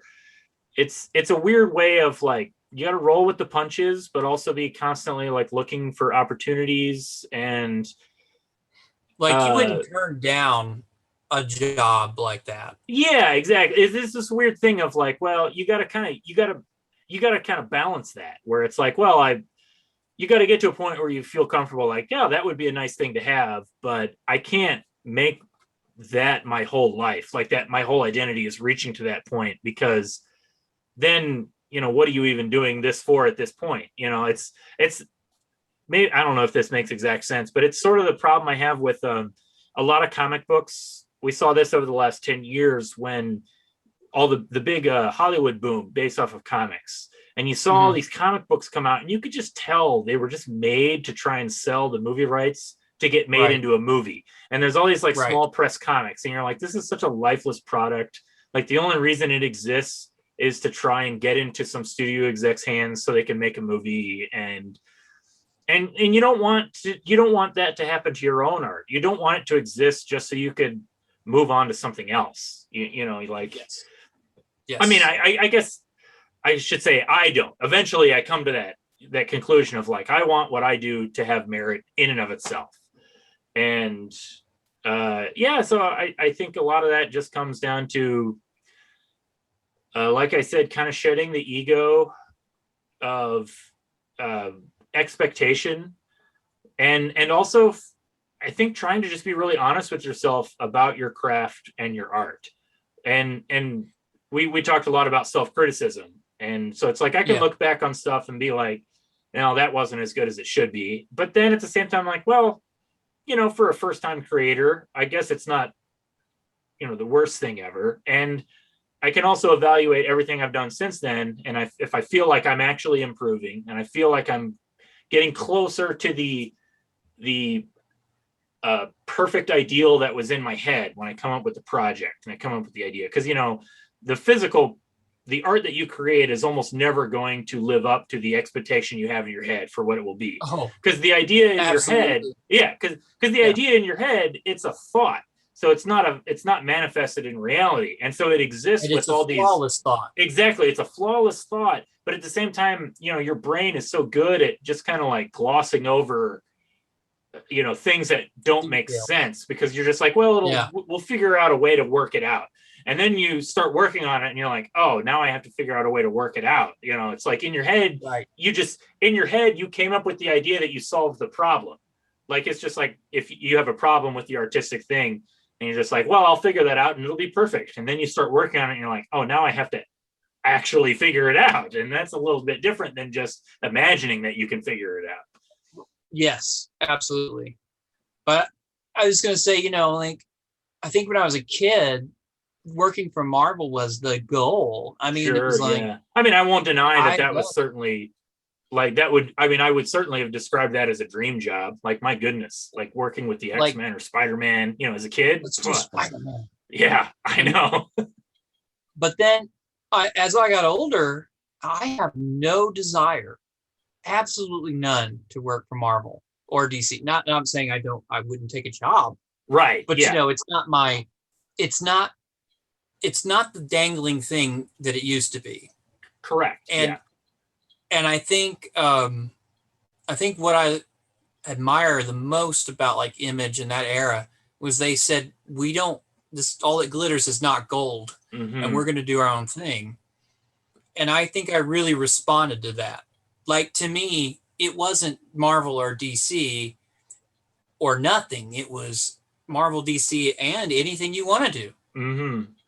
Like, and I think that up until that point, it was Marvel, DC, or whatever. But now it's just wide open. And so that choice to go, like, to me, working, and I have done a little bit of coloring for Image. I did some stuff on Savage Dragon, but it was just not. Oh yeah. I did. Frank Fosco, he was at the same show. Okay. I did some coloring for him on his stuff in the back of a couple issues. Oh, cool. I mostly flatting. Yeah, that's the subcontractor work I talked about earlier. Right. But I did not find that fulfilling like I thought it would be. And the thing is, I couldn't really go out and say, hey, look what I did, because I wasn't really happy with the content in the book. As far as, I mean, it used to be and still is my favorite book, but there's times when it's like, I couldn't show this to my grandma. Yeah. And that's where in my mind, it's like, that's the level of success. If you can show it to your grandma, it's good, Right. But yeah, I think the idea of just being able to do whatever you want creatively, and to me, success is like, I came up with the idea, it is now working, and other people know about it. To me, that's it right there. And I think what is so weird about Horace and Buggie is that, like, oh, that could be a thing where people know and like and love just as easily as Strawman. And I hung my hat on Strawman for so long. And then just to be able to go, hey, this is a lot easier and people are really liking it, Yeah. And it's fun. I feel happier, which, it's kind of like in the theme song, I kind of tell myself, it's when I wake up and I'm drawing, it's like, it's time for Horace and Buggie. We're going to start working. Yeah. So it is that's kind of a neat thing. So I have done 2 issues now. So the second issue, is, except for one page, is drawn. Okay. I mean, completely done. But the idea was, I'm going to color it all first. I don't really want to color it, but I know that if anyone's going to pick it up, that's the like the struggle with comics now. It's like, because I struggle with this too with like comics, like indie comics especially, because I like black and white comics. I read a lot of manga as a kid and independent comics. I like a good black and white comic. And the problem is, it's just a fact. Nowadays, people do not care about black and white comics. And also, I think it's also a fact that, I'm trying to think of the most polite way to put this. The most acceptable quality coloring can make poor art look really good. Yes. If that makes sense. Like Yes. I mean, part of the situation is like with the explosion of webcomics, Mm-hmm. There's not that limitation of the cost of colors. Like everything just is going to be in color, other than the time it takes to color it. Right. But you're not, like the printing cost is such a difference. So like printing in black and white versus printing in color. But if you're not thinking about printing and you're just putting it online, the cost almost evens out, again, factoring in the time that it takes to do it. But it doesn't even have to be great coloring, just like a good enough amount of coloring. Yeah. I actually think good coloring will cover up bad art to a great degree. Like there are a lot of artists out there, and I'm not even talking about anybody in specific. I'm just thinking of random images I see online all the time where it's like detailed coloring with the shading and and it's just like all the work is clearly done in the coloring, but the line art itself is really mediocre, if not bad. Right. And I think I think the human eye is naturally kind of drawn to that. I think we just respond to the colors, in a way. Like, McDonald's has got that red and yellow. Exactly. Yeah. And we know it where we see it, and the kids their brains get tuned right into it. Precisely. Yeah. It's. I think you were hitting on something earlier about feeling like you're cheating by kind of following what other people do, like following the formula. I think something about this, and you think, well, if I'm coloring it, I'm trying to purposely put myself in a position of, yeah, it's okay, That's why I'm a bad businessman, It's like, yes, it's all right, because you feel like, isn't that cheating? I mean, shouldn't they like me for me and not, whatever? And it's like, no, you're not. That's you have been brainwashed into thinking that you can't take advantage of the same advantages that everybody else uses. Yeah. And it's really hard to get over that as an artist too, because you're like, but I've got a pure soul. All right. Yeah. Yep. Yeah, there's definitely that aspect. That's, again, just the creator personality of, there's this sense of purity of like, what you do is different than the way other people do it. Right. It's there. I do think that is an aspect, like the creatively pure. That's the eternal struggle between like art and commerce. You want to be creatively pure, but you can't just throw everything away for the sake of the art. And I'm not saying that from economic reasons. Like you can't, like, if you just want to create something, and put your time and money into it, fine. But like what you were talking about, like having no deadlines, that's actually going to hurt the art, because you're not going to ever finish it, and your artistic vision will not live up to what it's supposed to be for, a variety of reasons. And different people operate differently under different stressors, but that's certainly one of them. Like if you just had unlimited money and unlimited time, you would ideally like to think that you would just create the most beautiful, perfect thing ever. And I think a lot of people struggle with that, and they would crumble under the freedom, as it were. Well, it's like when I color, I don't pick every color that I think of. I work in I start off with this. Now, Horace and Buggie is a little bit different because I'm just trying to get it done fast. Yeah. But typically, I will start with 25 to 50 to 75 or 100% of any color, and of all four things. Now, typically, it's supposed to be like 70 and then 100, but it's just the way I'm doing it. Yeah.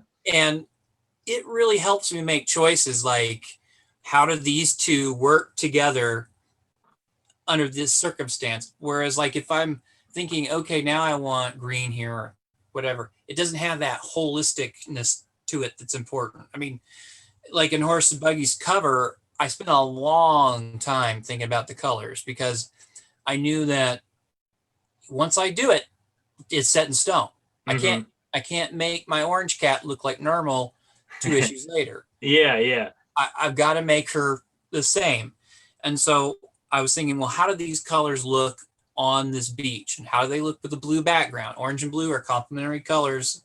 Or so I was thinking more of a scientific so it took me, it was really laborious trying to get in there and make those colors pop. But once I've established that, it's been easier to color as time has gone by. But those limitations really can free you up mentally. You know what I mean? Oh yeah, yeah, absolutely. I do think that that's actually like a phenomenon, like a human psychology phenomenon of like being crushed by like unlimited choice, like being frozen by like not being able to choose something. I saw something like when they talk about like billionaires and how like Steve Jobs and Mark Zuckerberg, how they all had like their signature look and like they would always wear the same thing. And part of that was because if they had the look, they never had to ever think about how they would look on TV or at the meeting or in an interview that day.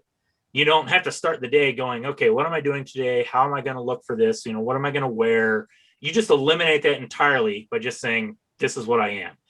And I was watching a lot of TED Talks, like through the headphones at work. And one of the things that I gleaned onto really well was commitment to something. If you commit 100% to an idea, it is easier to keep committed to it than to accept little bits.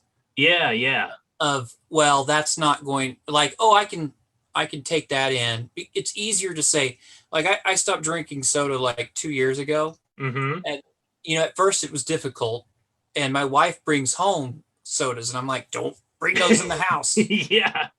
But I have gotten to the point where I'm like, all right, it's not mine 100%. And it doesn't bother me at all anymore. I had a similar thing with soda myself, like, because I used to drink a lot of soda. And I had to just be like, I'm done. Like cold turkey, none. So drawing that 100%, not going to compromise, takes less processing power than if you say, well, there's a slim chance that this could happen. And I hate to be all or nothing mentality, but that really is what it takes, like, to push forward with anything. Absolutely.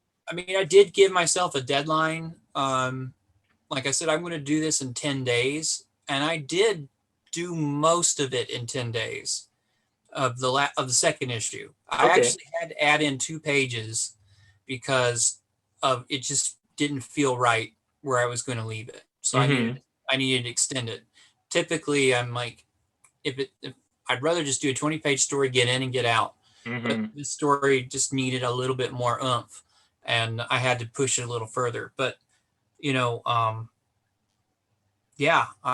almost hit it. So that's great. I'm glad to hear that you're working on stuff, because as I understand it, it's been a few years since you had been drawing like a regular thing.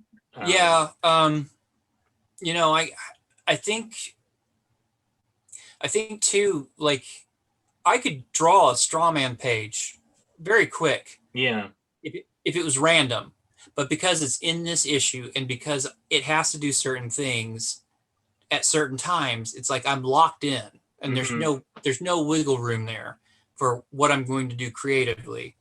And it kind of, because the choice is already made and I've already made the artistic choice, it's like my brain isn't there anymore. It's somewhere else. I've already finished the story in my head. Now it's, what do you do? Do you keep plotting? Do you keep making sketches for the next one? It's like, no, I'm done. Really? You tell yourself, I'm done. You're like, but it still nags at you a little bit. I don't want to leave it uncompleted, and I was kind of hoping that if I could get enough Kickstarters or, Patreons or something to do Horace and Buggie full time, then maybe I could eke out a page a month or something with the other thing until it's done. And that seems sustainable. And that's kind of the other thing I'm interested in, is like a sustainable system for me as a person. Right. It's very hard to keep that going when you when you got other things and you're dealing with other pressures and that sort of thing, like, of course, I love video games too. So it's like, I'll get locked into a game for a couple of days and not really take on my responsibilities as an artist that I've wanted to do. And that's just like, it's almost like inviting Satan to your door. Like, come on in, buddy. Right. We're just going to hang out for a couple of days and then you can go home. Then, right. Then we're done. Yeah. Hard exit. Yeah. So, yeah, that's not cool. I do it to myself. It's like, I know I'm going to waste time with this. Yeah. But I think I started doing it to kind of deal with like anxiety. Oh, like, sure. Like, yeah. You could pick up a game for 10 minutes or an hour or whatever, and you could set it down and you could go attend to whatever you need to, and you can come right back. And that's really beautiful because your experience is not ruined. But if you're working with pen and ink and you get maybe 30, 40 minutes of just pure concentration, and then like someone comes in and says, I need this done. It's like, it pops that bubble. Oh yeah. It's hard to come back to it. And I found it much easier to be like vegging out. And I'm sorry, that's just kind of like how I've been able to cope with a lot of this stuff, Yeah. I don't know. That's the biggest struggle that I face creatively, is like, it's one thing to like look at your schedule. Like I'm really like focused on time management, and I try to make a hard schedule of like every day, this time is allotted for this time is allotted for this time is allotted for this.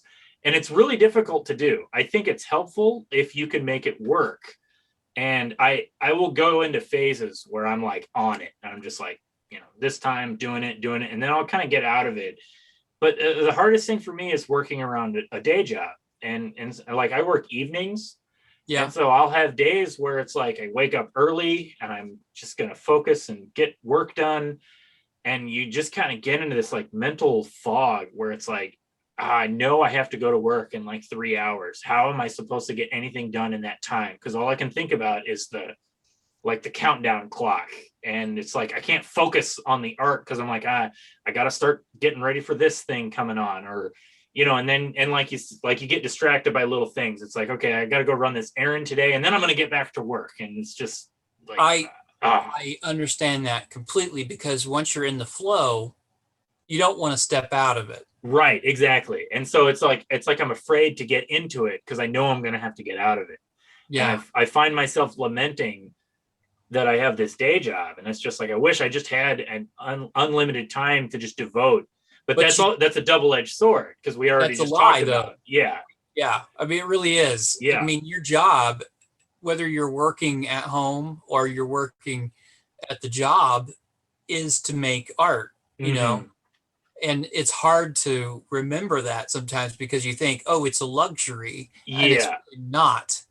I mean, if it really is what you're supposed to be doing, it's more, it's more like an impetus. It's the thing that must be done. Yeah. And man, it's hard to remember that. It is. Yeah. You want to have and that's the other thing. Like, how do you know with what you're doing is worth the time and effort that you're putting into it? Like, right. How do you know? And I guess you could never know that, but you really want to hope that it's true. Yeah. It's how do I spend time? So I guess the balance is you do what makes you happy. Don't hurt people, and try to be generous. Yeah. I think that's just general good advice for living life. Yeah. Because you could be wrong about the art thing, but you won't be wrong about being generous or being a good person, or right. Those things are solid. So, I mean, your time's your time. If you enjoy doing what you're doing, great. If you don't enjoy it, then why are you doing it? Yeah. Yeah. I think that's an important thing too. That's actually similar. I came to a very similar conclusion, and it kind of helped me reach peace, because there's this, when you're starting out, or when you're young, I guess I should say, there's this like expectation that, this has to be something. Because if it doesn't turn into anything, like if I don't become a rock star, then I've wasted all of my time. playing in bars. And if you get too focused on that, you're no longer, it's like you're depriving yourself of the value you could be having at the time that you should be deriving from the art that you're doing and the life you could be living.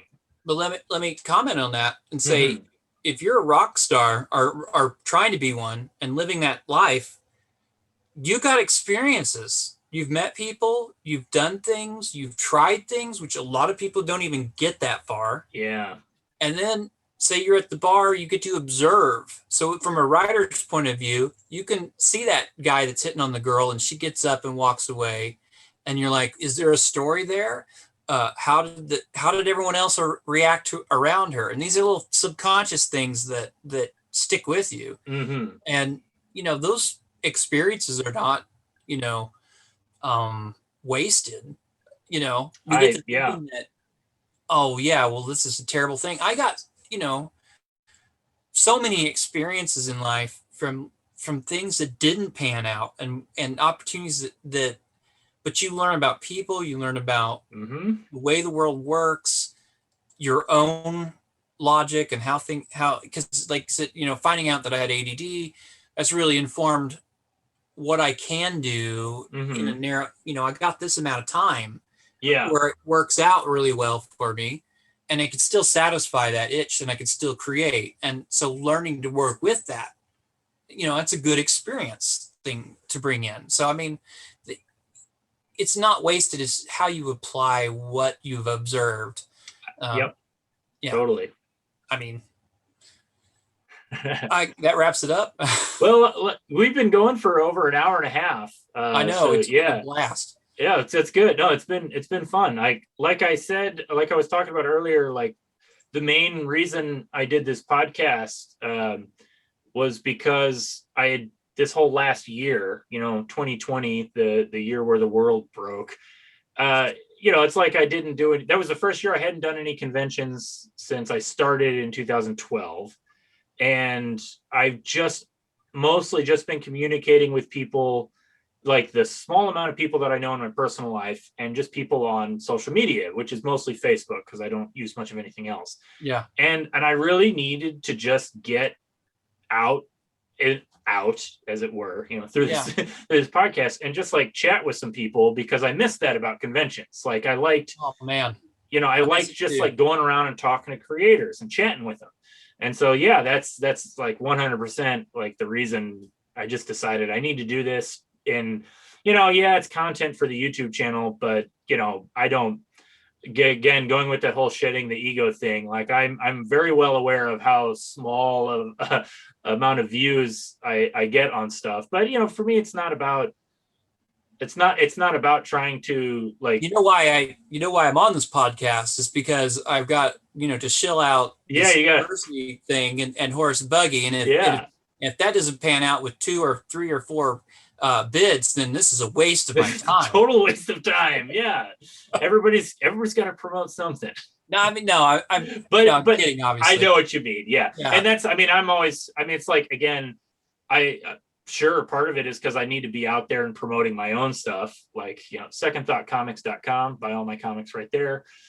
But, also I've gone down this road where it's like, I'm trying to come up with the thing to do to network and get myself out there. And I find no creative pleasure in it, like in the whole marketing aspect. Oh, I hate that. Yes. It's difficult for me to do. So I kind of settled on, if I'm going to do a podcast type thing, or if I'm going to have a social media presence, I want it to be something that I can stand doing. And one of the things that I like to do is to just chat with other creative people about whatever.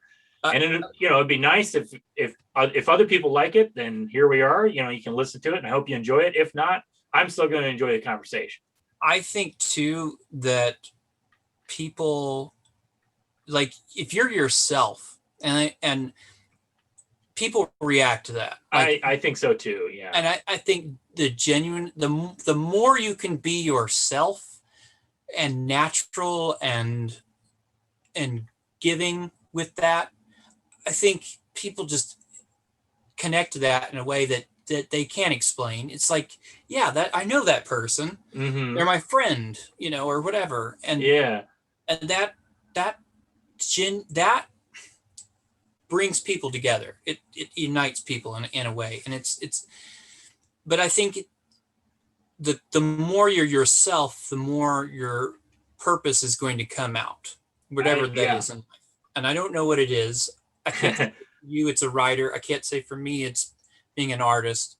Mm-hmm. But I know I enjoy talking to my kids about things and instructing them in life and showing them things. And that's just me being myself at home with the kids. They're getting a valuable thing with me at home during the COVID thing, because they're not getting that at school. They're not understanding. Right. I could give them real observations about life that they wouldn't normally get. So I'm like, yeah, we're stuck indoors, but I'm also getting an opportunity to shape them in ways that I wouldn't have gotten otherwise. Yeah.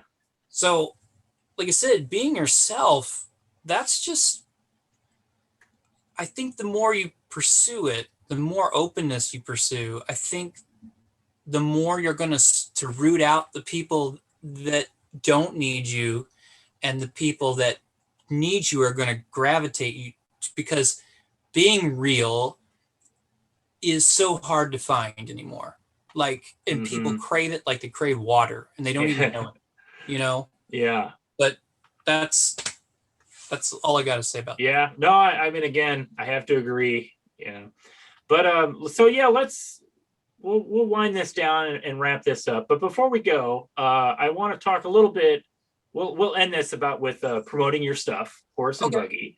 So you sent me the first issue to read. You said you've got a second issue done. Like how many issues are you planning on doing? Like, is this going to be a self-contained thing, or is this kind of an open-ended thing? I mean, they're so easy to write for. It's like they just talk to me, and I mean, the hardest I had was solving a plot problem around the 10th page of the second issue. I really struggled with, how am I going to bring these characters together, and why? Because I had one character telling me, I don't like this, and the other one saying, yeah, but what about the plot thing you're supposed to be doing? Mm-hmm. And I had to like push him to do that, to do this, to get it to really work.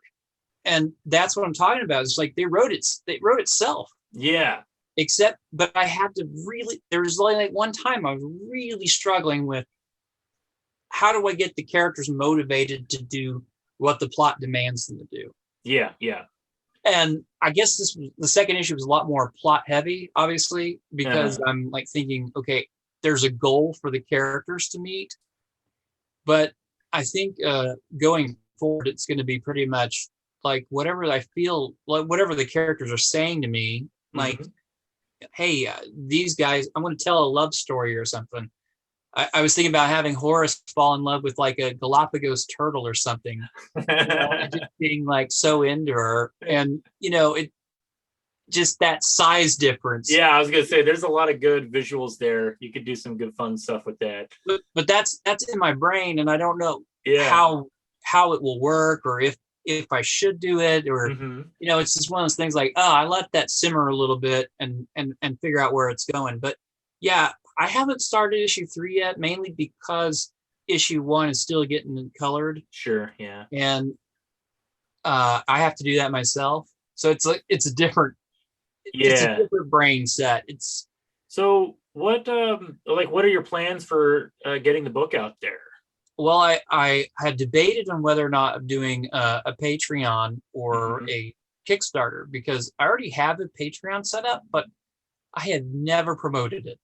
Like, okay, I was gonna say I wasn't aware of it, so I apologize. It's just sitting there, and I have no subscribe. And don't go subscribing, because it's to force me to do something, and I don't want to do it. So I'm gonna make it clear. But I need to shut that thing down before it gets out of control. One person. So I don't have any Patreon. Okay. But I wrote like a pros and cons list. I was like, really, like, I think I could do a Patreon, in the sense that I think I could produce this every month and have something worth sending out. I think it's physically possible, which I never gave myself that kind of room with straw man. I said, this is never going to come out monthly, so forget about it. Right. Yeah. But this actually has a possibility. So I was like, okay, do I do Patreon or do I do Kickstarter or do I, because I've done a few Kickstarters and I know you got to do things like your last guest said, you got to sit there and work it. Yeah. Yeah. Every day. And that takes a lot of energy, like mental energy, especially for people who don't like to sell. It's like, hey, Right. have I told you about my new product today? And right. it's Yeah. not me at all. And I also feel like it's begging, and I hate that too. That's another huge problem. I know a lot of creative people struggle with that feeling of like you're begging. Yeah. Right. So I've debated, okay, so do Patreon and Kickstarter, do I submit it? Because I don't care. And here's the other thing too. I don't care what happens to this in the sense that I'm not being precious about it. If it takes off or somebody wants to write it or somebody wants to turn into a TV show or somebody wants to be a guest artist, you know, I'm okay with this because I have been precious over my straw man for so long that I'm like, okay, if it breathes better somewhere else, I'm okay with it. Now, I'm not wanting to do that right now, but you know what I mean? I know. Yeah. So I thought, well, what if I send it to another publisher? What if I've debated a lot of things and I thought, well, okay, I really like Alterna Comics. Have you heard of them? Oh yeah. They're one of the bigger indie presses. And I like that their studios, stuff's in color. I like that Yep. it's $1. I like that it's accessible, but I was like, well, they do limited series. They don't do ongoing series. Correct. So that would be a negative in that category. But assuming that I was able to get them to get on board with it, which it's not out of the realm of possibility, then I thought, okay, so then Kickstarter, that requires me to be a beggar for 30 days and then do drawings or whatever to all the extra stuff, fulfillments. Yeah. And then Patreon, then that requires me to do it forever. So I think it came down to, okay, what would be the least amount of pain over a long period of time? Yeah. So I said, all right, we'll do a Kickstarter if Alterna doesn't pick it up. Okay. So that's my game plan right now. I mean, I'm not even thinking take it to Image or anybody like that. Maybe Boom or something, but yeah, I really like the cartoon vibe of the book and especially what you haven't seen, because I do a 2-page spread in issue 2 where it's an 80s montage. Okay. Where they're building something and I wrote lyrics for a heavy metal rock song to go in the background. And right on. It is right there. And the vulture guy turns to the camera and says, where's that music coming from? So, I mean, that is breaking the fourth wall, but it's just that I'm having fun. And that I think that comes through. I think that's really key. Yeah. It's just to have fun with it. That's been my thing, is like, I don't want this to feel like a chore. Because if it feels like a chore, then I'm going to be wondering why I'm not making money at it. And then I'm going to be wondering, why am I even doing this? Exactly. So it needs to be fun. It needs to be something that you enjoy. And that's how I say, like, the art needs to come first. Because, like, it's the only way you're not going to hate yourself afterwards. Yeah. So, man, I'm really excited about the possibilities, but I don't have any expectations. Does that make sense? I know exactly what you mean. That's the place that I've gotten with a lot of my stuff. I mean, if I was just doing the art, I could surpass my page count on Strawman this year. Yeah. Is what? Yeah. And like I was saying earlier about like repetition. So once it starts to roll out, if I keep people, here's the next issue, then people are going to say, he's serious about this. Yeah. Let me get invested in it. And it builds on itself. Yeah, right. Exactly. And I've never gotten to that point with Strawman because, like I said, it's been years between issues. I mean, the first issue came out I think in June of 04, and then I think I had second issue out by the end of the year. Okay. And then the third issue came out like in May of the next year. Yeah. So it wasn't like, those ones were pretty good, but I had spent 2 years drawing them. So, so it kind of, yeah. I know exactly what you mean. It was enough to build some momentum. And then like I pumped the brakes because I got a girlfriend and then I got married and then had kids. Like 5 life happens. Yes. But yeah, I know this doesn't answer your question about my projects. So I will love to come back on here. Dude, it's a good conversation. I hope you come back. I'd love to chat with you some more about a ton of stuff. I mean, I'm totally open to that. But, you know, like promoting Horace and Buggie, 2, 3, 4, whatever. But the thing is, like, I'm trying not to like set in stone where I want things to go so much. It's like I want the characters to talk to me because I love the characters. And you know, I did some character designs for issue 2 that I didn't get to use. So then those will show up in issue 3 or 4. And I'm like, this is just, it's not easy, but it's been gentle, if you know what I mean. It's just been like, yeah. And I don't know, the characters are just so, like, every one of them I can relate to. And it's not like they are made up. They're their own people. And so I kind of have to run questions by them, if that makes sense. But I like most of the characters for one reason or another. And it's just strange to be in that position because everything else I've done, I felt like, well, I am straw man, you know, when I think of the character. And at some point it did split off where I have become myself and he sort of stayed where he's at. But for a long time there, we were the same person. And then I was introducing people that I knew in real life in one way or another in the stories. And it's like, it's not as much fun. I'm not trying to put it down. I love the stuff. I know what you mean though. Yeah. It's not as fresh, I guess. Yeah. That's that creative impatience, like that struggle of kind of always like going after the next thing, you know, and I mean, it's the muse, you know, chasing the muse, like that feeling that you get. I worked in a PVC factory for a while. And I was grinding PVC pipes. And they would have some that were broken or damaged. And that was my job to put them in this hopper and they would bust them up and spit them into a box. Yeah. And that was the most mind-numbing thing you could do. And so my brain was just constantly like, well, what if we do this with number 5? And what if we do this? And then after I got out of that, it's like I had a backlog of stuff that I wanted to get to. And then after that, it was just like, I kind of turned off that part of my brain. You know, the one where you're wondering what would happen if this happened or that happened. Yeah. And because it's so long between production and between conception. And I think you were saying that about your web comic. What was that called again? Zero's Heroes. Zero's Heroes. Yeah. Yep. What was the concept of that anyway? Well, I'm sorry. What was that? What was the concept of that anyway? Oh, it was just like a superhero comedy.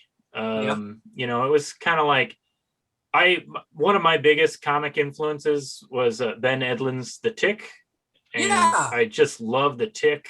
I loved the cartoon. I was really big on like Saturday morning cartoons, you know. So I think The Tick, The Tick was probably a big influence on Strawman one way or another. I could tell, like, to a certain degree, like with some of the character designs. Conceptually, you know, I didn't know it was an independent comic whenever I was watching it on TV. Yeah. And it's really neat to pull that thread and go, oh yeah, look at this whole world, right? That is discoverable, you know. So like, it's not an influence per se. And like, people have asked me, what about the flaming carrot? Did you? Yeah. Is there a flaming carrot? And I'm like, well, not really. But then I have to admit that the kids in school had Flaming Carrot Ninja Turtle comics. Right. And yeah. so like that might have been in there somewhere, right, but it wasn't enough for me to go, yeah, that's a definite influence, you know. Right. It sort of like seeped in there through these like back doors like of pop his culture. collar was a direct riff originally on like Captain Kirk from Star Trek 2. Like, okay. You remember the little brown get up thing that they were wearing? Yeah, Looked, yeah. Looked like a cobra. Yeah, yeah. So yeah, originally that's where I kind of got the concept for that design. And then over time it flattened and got less bumps on it and stuff. And then other people drew it and it became this other thing. And it's like, that's how that naturally evolved, you know? The scarf is definitely a Doctor Who reference because I had a friend growing up that loved Doctor Who. And I said, well, what's something weird? And I didn't watch the show. I didn't know what it was about.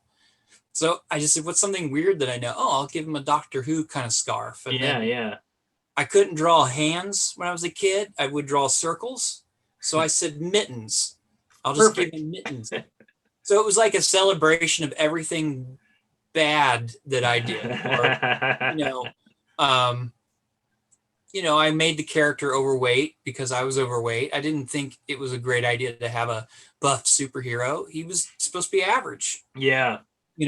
So a lot of those thoughts that I put into designing him, you don't think this is coalescing really well. And then someone says, oh, I love the design of that character. And I'm like, really? What did I do? I didn't do anything to it. It's nothing special. It's just in a hat, But I did think a lot about color, like the pink stripes. You would not have thought pink for a straw, but I was looking at like McDonald's. I was thinking maybe have a red or a yellow one. And then I tried like a darker red, and I looked at the straw itself, and it was like pink. And I was like, oh, so my brain had told me it was red, but my eyes told me it was pink. Yeah. And I was like, oh, well, that looks better because it's not as intense. Right. Yeah, it's a little subtler.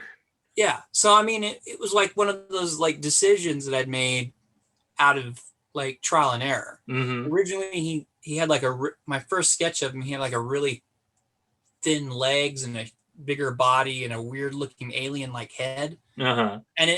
And it was like just like jotting the concept down. And then like over time, it's like the next time I drew it, it's like, no, he's a normal dude and he's got a coat on, and and that was it. It's really weird how that happened. And then sometimes I'll struggle with design forever. I'd be like, I had a character that was the deodorant guy from the issue 9. I wanted to have like a Spider-Man like guy. I mean, that's what it looked like to me. Like, it definitely, like the way you drew it, like with the poses and everything, he was like full on Spider-Man. Oh, that middle spread is a total McFarlane. Yeah. There's even a Felix if you find it. There's a Felix on that page. Oh, is there? Yes. I'll have to flip through it, but I can't believe I'm not finding the middle page. Yeah, there we are. Yeah, Yes. That's Spider-Man #1. Not exactly Spider-Man #1, but the rising above it kind of torment. That's ingrained in my brain about how he gets in there with the full page spread. And I was like, how do you do that with real people? So I'm gonna have him hop a fence, Yeah. That's perfect. It's the type of weird pose you'd get into trying to jump over a fence. Well, David, it's been a blast talking with you. I'm really glad you came on to do this. Yes, sir.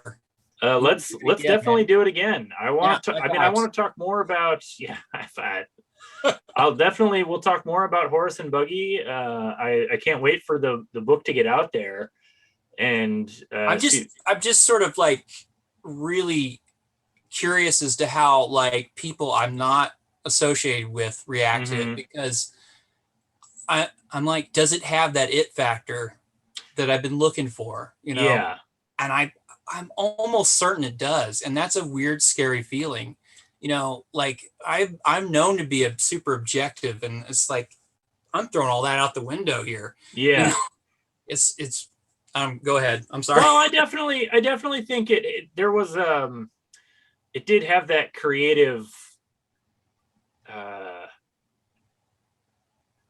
just that like a carefree sense to it, which Yeah. I think really plays well to, you know, like what you're trying to do. And I think that that's really important too, with talking about like working on a schedule and, you know, regular productive output, and then also balancing that with like mentally of just like wanting to keep doing it and finding the time and etc. And it definitely felt like it was really the term I use a lot of times is natural. Like it just felt like the whole thing just came naturally. It didn't feel like forced or because I read comics where I'm like, okay, I can definitely tell they're trying to go for this, but it's not working for whatever weird reason. Whereas this just felt like it just kind of came out almost stream of consciousness, you know? Yeah. And the writing on that was definitely, okay, I don't know where to start. So I just start with the two characters. Yeah, you just start.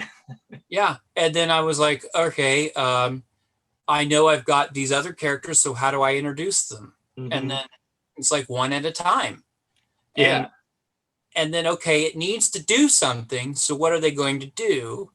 Well, I'm going to introduce the antagonist in a very brief section. So I'll put it there. And like it's got some holes. If you scrutinize it, there's some plot holes. But I think overall it coalesces in this weird, joyous way. Yeah, I mean, as long as it's fun, I think that's the key with a lot of comics, you know, just fun. I mean, obviously, if that's what you're going for. Obviously, if you're not going for fun, then then I missed the mark. Yeah. I mean, like something about Horace, I don't know if it comes through, is his kind of simple, like caring but determined attitude. Like he's like Napoleon, but with a giant heart. Yeah. You know, nothing's going to stop him. He's not angry about it. You know, a lot of people would be like, have this intensity to them. And he's almost like gentle, like I guess, you know, Mr. Rogers or something. Sure. Yeah. Yeah. And it's such a different protagonist than what you would normally expect in a book like this, you know? Yeah. I don't want to do like, I mean, I like SpongeBob, but it's not SpongeBob. It's almost like the opposite of it, because the characters are genuine. They care about each other. They want to do good things. They have adventures. Whereas it's like the other guys are idiots or mean, or, you know, and I'm not saying it's not a bad story. It's just there's not a lot of generosity with it. You know, the characters don't help each other really. They just kind of bug each other. Yeah. You know what I mean? And I'm thinking, wouldn't it be nice for kids to read something where the characters are like, yeah, I could solve this problem. Let's do this. And not talk down to them either, you know? Yeah. So that's kind of where I'm at creatively with that, you know? Yeah, I think it all comes through on the page. Awesome. Yeah. That's encouraging. Yeah. I think there's a lot of, you know, a lot of potential with it. Like, you know, obviously I've only read the first so many pages, you know, that you had, but I can definitely see it could go a lot of different directions, have a lot of fun with it, you know. I don't have to keep them on the beach. Right. Yeah. You could go anywhere you want. They could take off in the third issue or fourth issue or whatever. And then, you know, maybe they go in outer space. I mean, that's not what I have in mind. Right. But, you know, what if there's nothing stopping me from doing that? It does. Yeah. It does feel like that type of, I don't know, that anything goes fun comedy, you know, setting. Yeah. I mean, it very easily could be a Saturday morning cartoon type of thing. I have a theme song. If you I mean, like the book starts with the theme song. So yeah. Like music. How do you do music in a comic book? Well, you just write the lyrics out and point them to a YouTube Give them the YouTube link. Yeah. Well, all right, man. We're going to wrap it up here for real this time. Yes. But split it up into two. Oh, I probably don't want to take the time to do that much editing, but we'll just put it up there. But thank you. Yeah, again, thank you for doing this. We'll do it again. Absolutely. Yes, sir. I look forward to reading more Horace and Buggie. I know you're on Facebook. Do you have any other web presence or places I'm on you want to send? Strawman Comics. Okay. I mean, you might as well reach out to me on Facebook because that's where I'm at 90% of the time. Okay. On Instagram, occasionally I'll post something pretty that I don't post anywhere else, but you're not going to really get content. You can also write to me, snail mail, email. We'll take it all. Cool, man. Yeah.